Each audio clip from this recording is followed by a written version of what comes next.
Сәлеметсіздер ме? Бүгін мен сіздерге ғарыштағы қоқысты жинайтын ғарыш аппаратының макеті атты ғылыми жобамды таныстырғым келеді. Бұл жоба ғарыштағы өзекті мәселелердің біріне, орбитадағы қоқысқа арналған.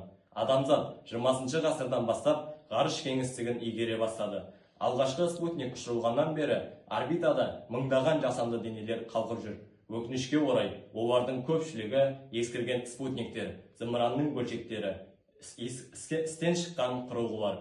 Қазіргі мәліметтер бойынша жердің орбитасында көлемі 1 миллиметрден бастап бірнеше метрге дейін жететін 34 мыңнан астам ірі қоқыс бар. Бұл қоқыстың бәрі жұмыс жасап тұрған серіктерге соқтығысса, үлкен апатқа әкелуі мүмкін.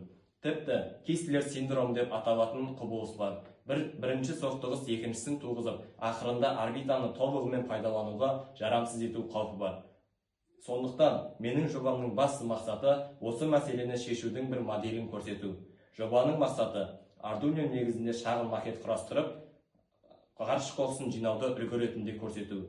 Бұның міндеттері, яғни бұны тоққа тығып көрсетсек. Мінекей, ғарыш мына жерде ультрадыбыстық сенсор. Ғарыш қоқысының ультрадыбыстық сенсор қоқысты сенімді анықтап береді. Және де Arduino Uno сигналды қабылдап, шешім қабылдайды. Одан кейін мотор магнитті қозғап, қоқысты тартуды іске асырады. Жарық диод пен дисплей қосымша ақпарат береді. Бұның жұмыс алгоритмі өте қарапайым. Сенсор Arduinoға сигнал береді. Яғни мінекей осылай. Сигнал Arduinoға беріледі. Arduino мотор мен магнитті іске қосады. Магнит қоқысты тартуды іске асырады. Жарық диод жанады, дисплейде қосымша ақпарат шығады. Бұл процесс арқылы біз ғарыш қоқысын жинауды үлгі ретінде көрсеттік. Өздеріңіз көргендей, бұл макет тәжірибе барысында өте сәтті өтті.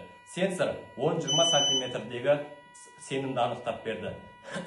Мотор магнитті қозғап, қоқысты тартуды іске асырды.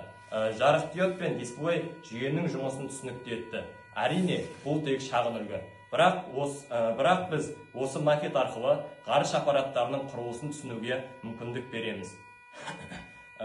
Бұл тек қана инженерлік тұрғыда ғана емес, тәрбиелік мәнге ие. Оқушылардың физика, электроника және информатика пәндеріне деген қызығушылығын арттырады.